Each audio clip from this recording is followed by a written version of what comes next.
Harriet slept at Hartfield that night.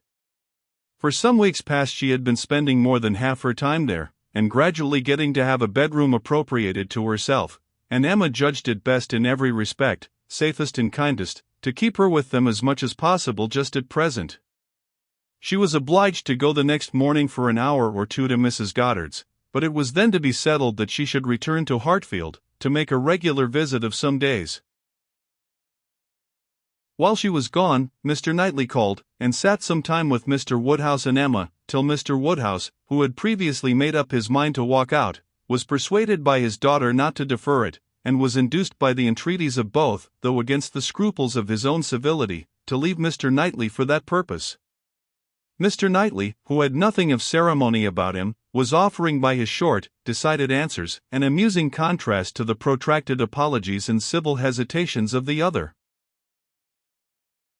"Well, I believe, if you will excuse me, Mr. Knightley, if you will not consider me as doing a very rude thing, I shall take Emma's advice and go out for a quarter of an hour.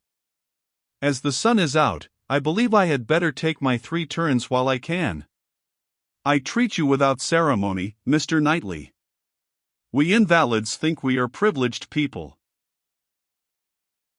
"My dear sir, do not make a stranger of me. I leave an excellent substitute in my daughter. Emma will be happy to entertain you. And therefore I think I will beg your excuse and take my 3 turns, my winter walk."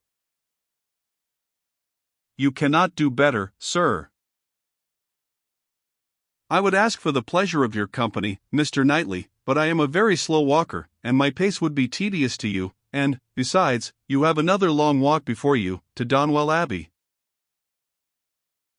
"Thank you, sir, thank you. I am going this moment myself, and I think the sooner you go the better. I will fetch your greatcoat and open the garden door for you." Mr. Woodhouse at last was off, but Mr. Knightley, instead of being immediately off likewise, sat down again, seemingly inclined for more chat.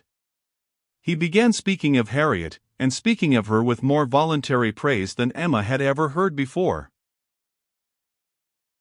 "I cannot rate her beauty as you do," said he, "but she is a pretty little creature, and I am inclined to think very well of her disposition. Her character depends upon those she is with, but in good hands she will turn out a valuable woman."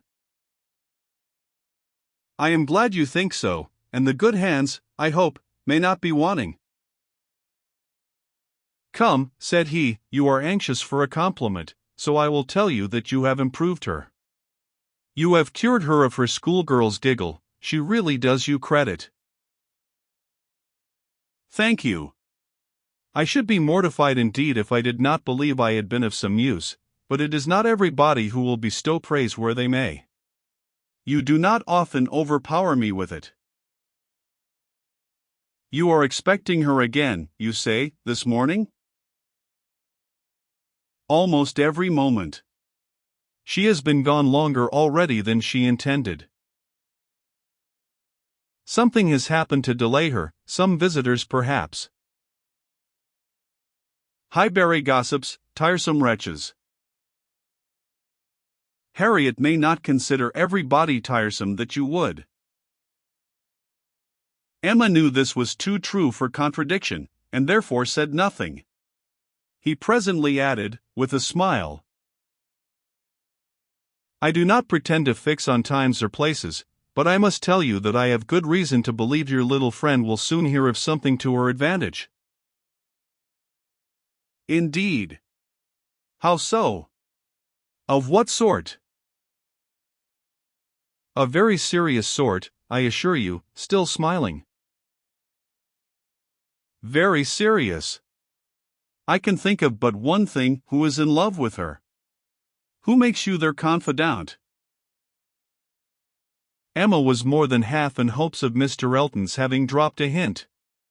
Mr. Knightley was a sort of general friend and adviser, and she knew Mr. Elton looked up to him. "I have reason to think," he replied, "that Harriet Smith will soon have an offer of marriage, and from a most unexceptionable quarter. Robert Martin is the man. Her visit to Abbey Mill, this summer, seems to have done his business. He is desperately in love and means to marry her." "He is very obliging," said Emma, "but is he sure that Harriet means to marry him?" Well, means to make her an offer then." "Will that do?" "He came to the Abbey 2 evenings ago, on purpose to consult me about it.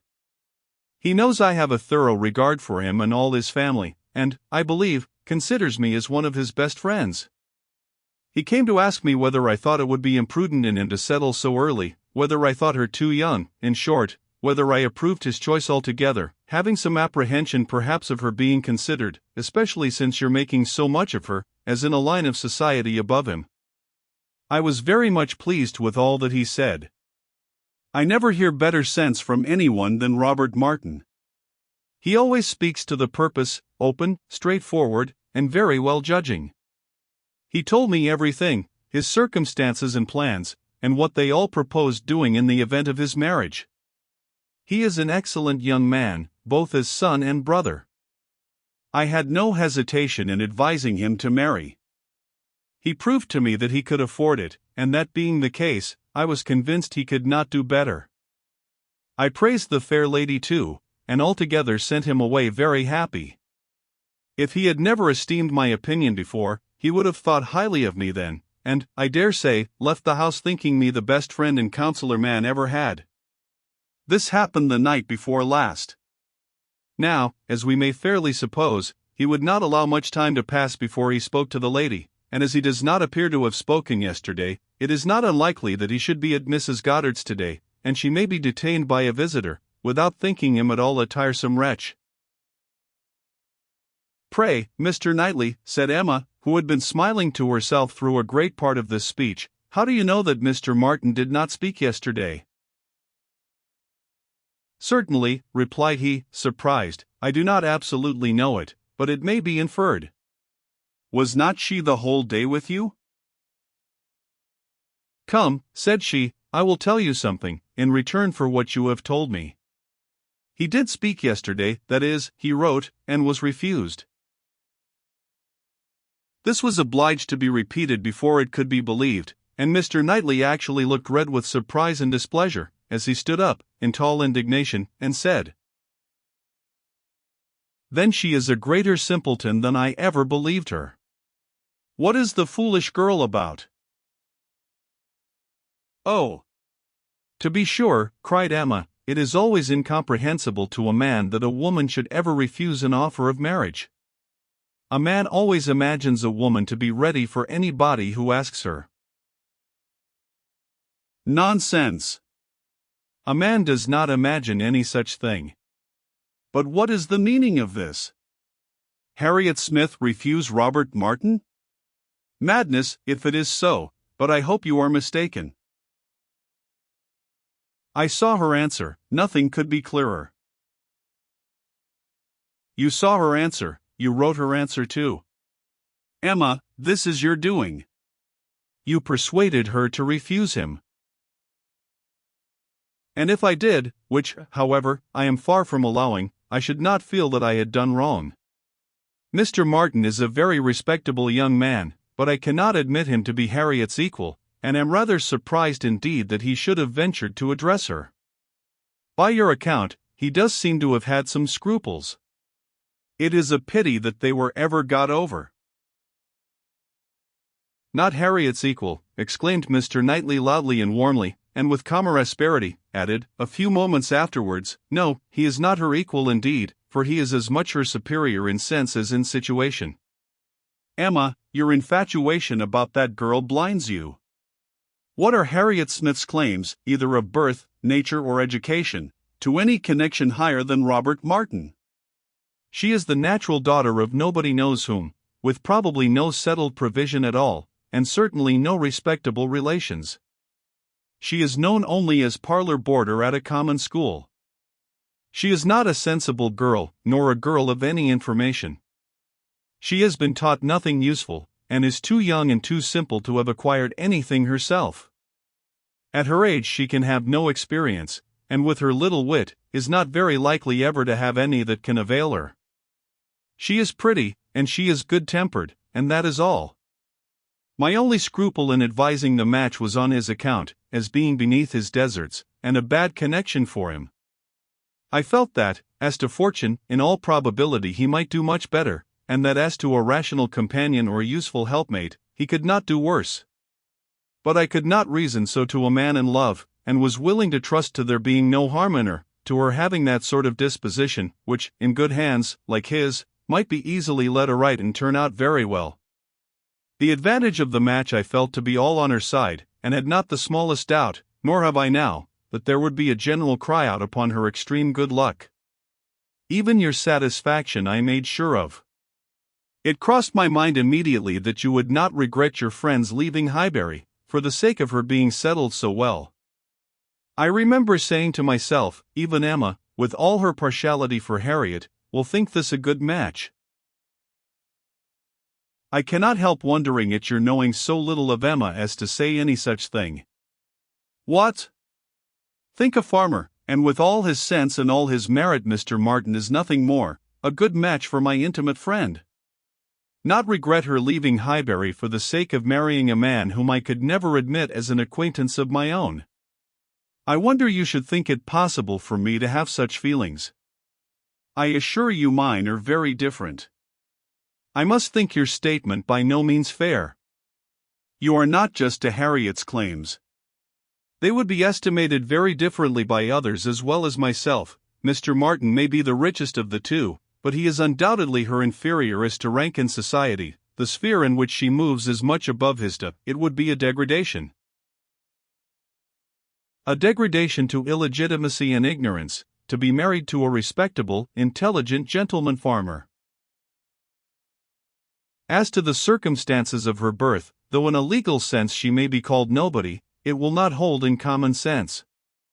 She is not to pay for the offense of others, by being held below the level of those with whom she is brought up. There can scarcely be a doubt that her father is a gentleman and a gentleman of fortune. Her allowance is very liberal, nothing has ever been grudged for her improvement or comfort. That she is a gentleman's daughter is indubitable to me. That she associates with gentlemen's daughters, no one, I apprehend, will deny. She is superior to Mr. Robert Martin. Whoever might be her parents, said Mr. Knightley, whoever may have had the charge of her, it does not appear to have been any part of their plan to introduce her into what you would call good society.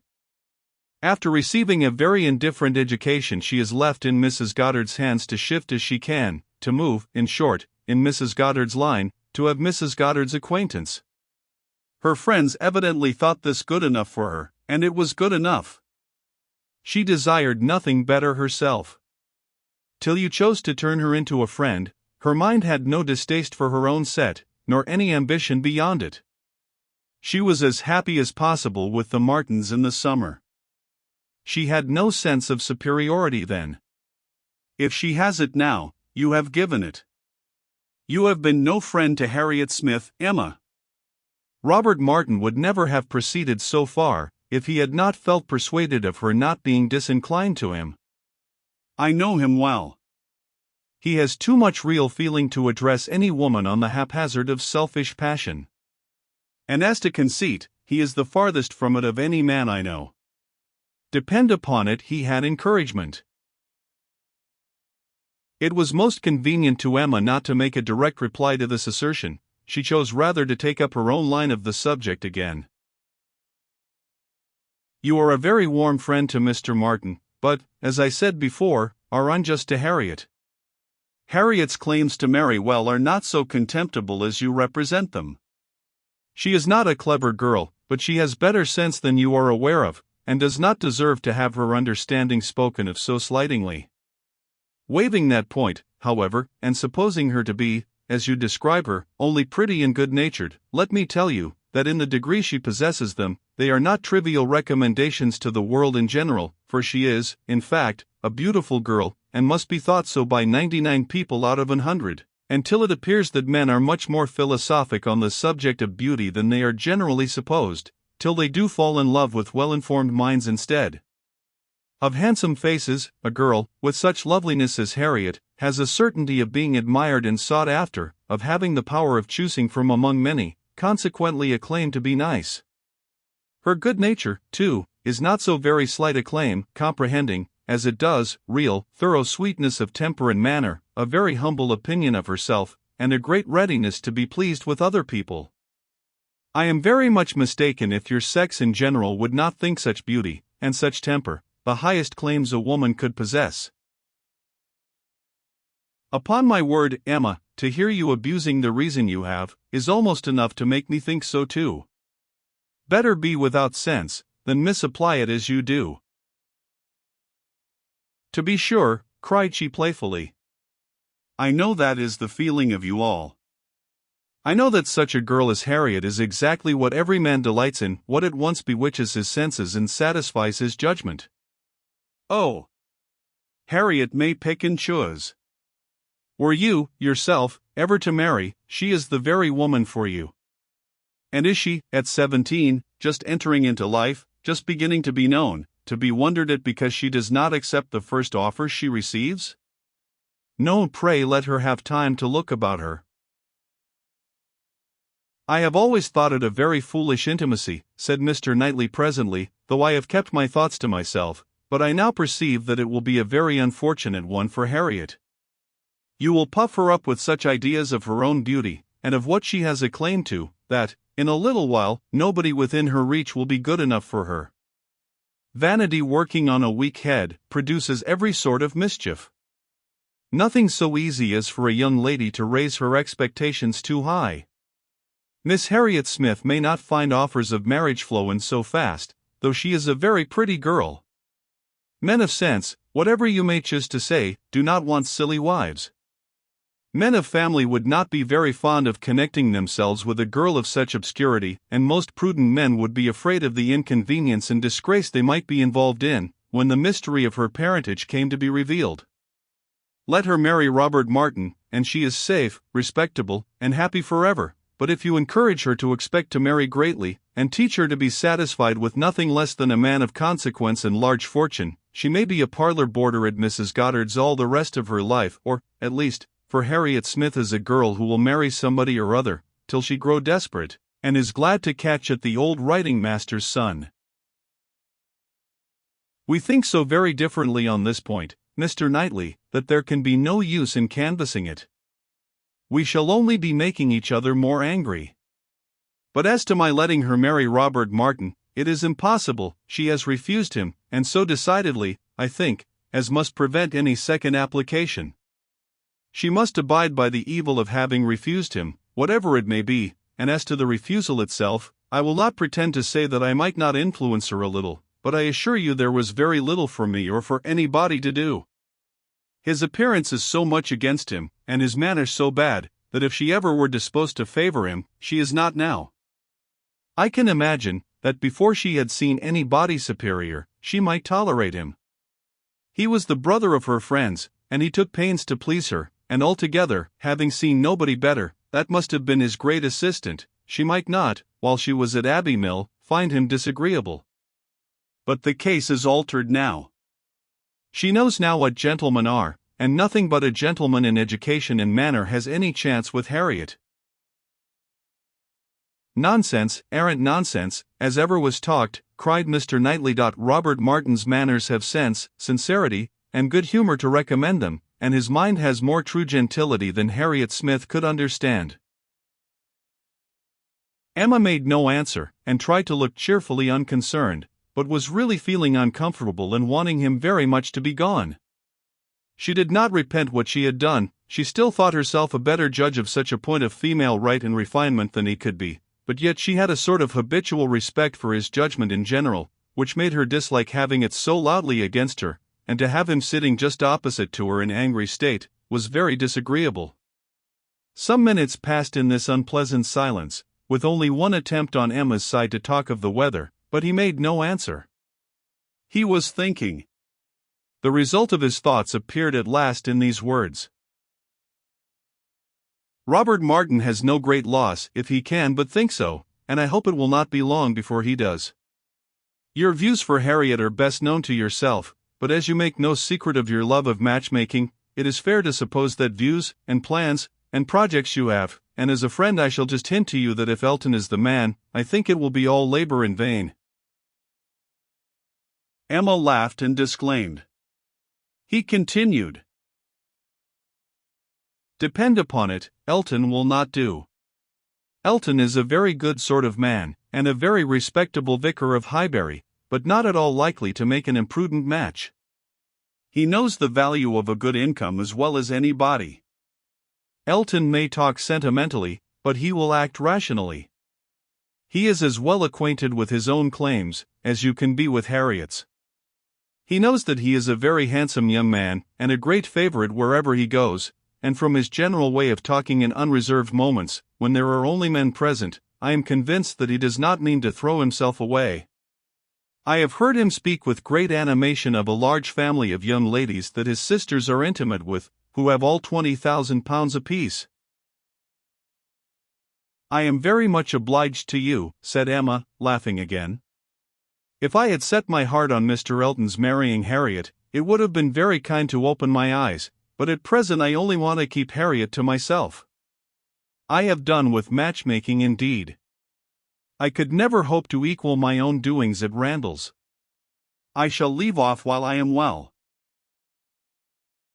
Good morning to you, said he, rising and walking off abruptly. He was very much vexed. He felt the disappointment of the young man, and was mortified to have been the means of promoting it, by the sanction he had given, and the part which he was persuaded Emma had taken in the affair, was provoking him exceedingly. Emma remained in a state of vexation too, but there was more indistinctness in the causes of hers than in his. She did not always feel so absolutely satisfied with herself, so entirely convinced that her opinions were right and her adversaries wrong, as Mr. Knightley. He walked off in more complete self-approbation than he left for her. She was not so materially cast down, however, but that a little time and the return of Harriet were very adequate restoratives. Harriet's staying away so long was beginning to make her uneasy.